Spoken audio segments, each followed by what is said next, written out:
Hey there, folks. Welcome to Spectrum Pulse. We talk about music, movies, art, and culture, and this is a bit of a sprawling week. I gotta say, there's a lot of stuff I'm trying to catch up on, a couple rather large new arrivals that kind of spill into, let's just say, other videos that are coming. But now to the matter at hand, let's get on the pulse. So before we go any further, if you would like to like and subscribe, I would be extremely grateful. Please share these sort of compilation videos around. I say it all the time, but they don't typically get shared all that often. Although, funnily enough, channel growth is now slightly back on the upswing thanks to the big solo reviews. I need to kind of ponder that for a little bit more. But now onto the matter at hand. We got 8 projects on the docket. Let's start off with, from Richard Batchelor, Always Lifted. Okay, back to the indie electronic scene with this, where Batchelor pivots slightly away from the new age I covered from him with Sanctuary to something with more low-key electroacoustic groove, with very sparse, textured hip-hop percussion and even some scratching, while still keeping that relaxed, nested melodic interplay. And while the mix is more balanced with some of that foundation, I do wish the percussion was a little bit more interesting to match the hazier, dreamlike tunes that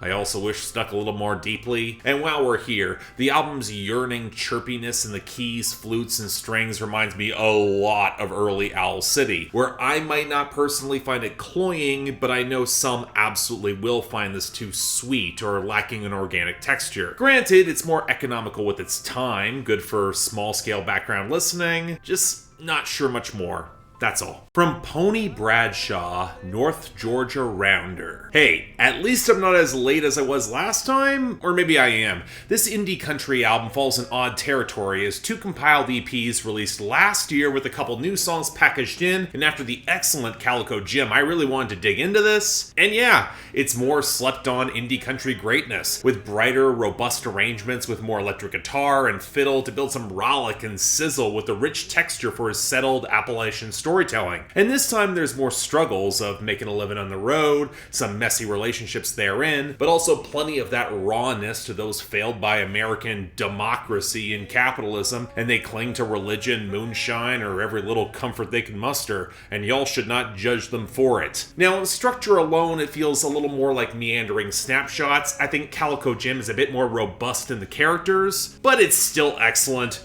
Give this a chance, check it out. From Korine, or Tear, they say it can be both. Alright, Philadelphia retro post-punk synth-pop duo with their 3rd album that's been getting real attention in the modern goth scene. Similar territory as Drab Majesty, Choir Boy, True Body, a lot of glossy analog synths, gated drums, reverb guitars, all the New Order worship. Now, there have been some steady improvements in refining the synth tones and grooves over the first 2 albums, but this is probably their brightest, sharpest, and most danceable album to date, especially with a lot more prominent guitars. Now, the sequencing can feel a bit jerky, the melodramatic lyrics about passionate escape and imploding relationships with a lot of poor communication, they can get kind of adolescent and drippy. Their petty emo side definitely slides in between the lines, especially in the vocals, and it's all very beholden to those old influences, but it's also really damn solid for it. If you like this throwback vibe, you will like this. Great stuff.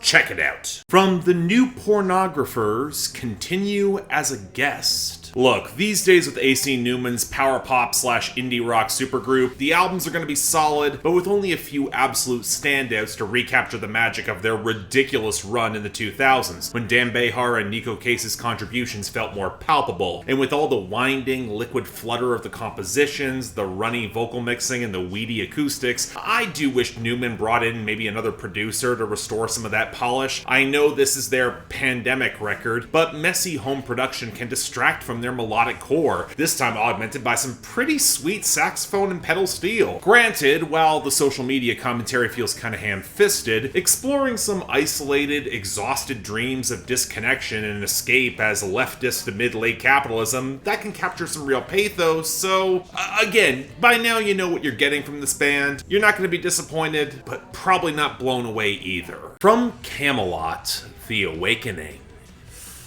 Sure is another Kamelot album? Look, it's been 5 years. I really wanted to love this, but while there's more live percussion as the band tries to pivot for a more diverse symphonic sound, the tinny, slapdash synth mixing is inexcusable. One More Flag in the Ground is utterly ruined by it. Tommy Karavic's vocals or any bass line aren't placed to be as potent as they should be, and there's less focus on mixed dynamics in the production, where adding more compressed orchestral swell doesn't accentuate the melody. And when there's no underlying narrative, even if lyrics matter less in power metal, this feels very anonymous in its sloganeering. Yes, the shredding, the solos, they are welcome, and there are some tunes that are okay, but this far into their run, Kamelot is becoming the worst thing for any power or symphonic metal act: formulaic. You've heard this before, nowhere close to their best. I'd skip it. From Boygenius, the record. Look, I don't want to be reductive towards the supergroup of Julian Baker, Phoebe Bridgers, and Lucy Dacus on this critically acclaimed project, but every listen leaves me with, this is Case Langevers for Gen Z. Now, I love Case Langevers, but the record has similar pronounced frustrations, cuts that are more owned by individual voices than the trio as a whole. The production's got rough edges, and a desire for some greater immediacy and hooks. And I personally think Lucy Dacus is head and shoulders above her peers across the board. Her having the fewest leads is a total misstep. She rips the guts out whenever she does lead. That said, this is still a good album. Julian Baker keeps trying to give this some rock muscle, the vocal harmonies are striking, and you get enough glimpses into the communal yearnings for love and loss that really click. I won't call this a game changer for me, but on broader supergroup standards, it's good. Absolutely worth hearing. Check it out. From Luke Combs, Gettin' Old. Look, at this point, Luke Combs' albums are remarkably easy to review. He's got the formula of mainstream, neo-traditional leaning country with some rock crunch, potent heartfelt moments, and light, low-key flair. But you know what? I'll be damned, on the sister album to Growing Up, we actually hear some genuine progress. On production, this is easily Combs' most organic and well-balanced to date. His producers finally discovered how to properly mic a bass line, and with more rollicking mandolins and banjos, and mature, self-aware diversions and songwriting formula, primarily with a focus on sustaining his family connections, this easily contains some of his best ever songs, including a cover of Fast Car that's way better than it has any right to be. Now, it is a bit too long and comfortable to make the biggest swings, definitely leans conservative there, but I am comfortable calling this his best album to date. Very good stuff.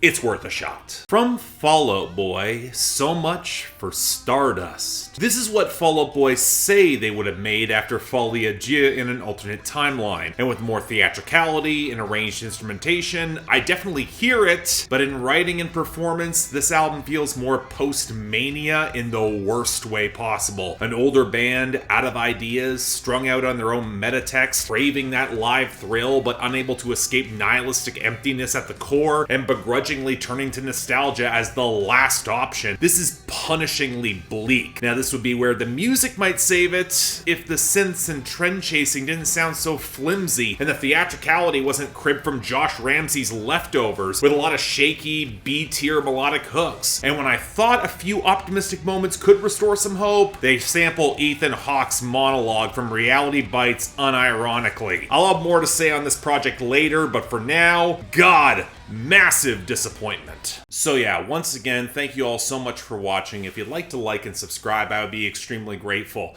Just for a little bit of an update going forward, I'm going to continue with these compilations. Got lots on my schedule. I'll be plenty busy. If you guys want to get involved in getting albums on my schedule, or just argue with me on my Discord, or hell, potentially just support the channel beyond buying my merch, the link to my Patreon is right over there. Don't feel obligated, but the option's available. But now, one thing I do want to mention is I've got a larger project coming up. My plan is to get it released on April the 12th. Fingers crossed that it gets through copyright and everything, but it's another long form video. I think you all might find it special. Kind of leads off one of the things I said in this video in particular. But before we get to that, I'm Mark. You're watching On the Pulse on Spectrum Pulse.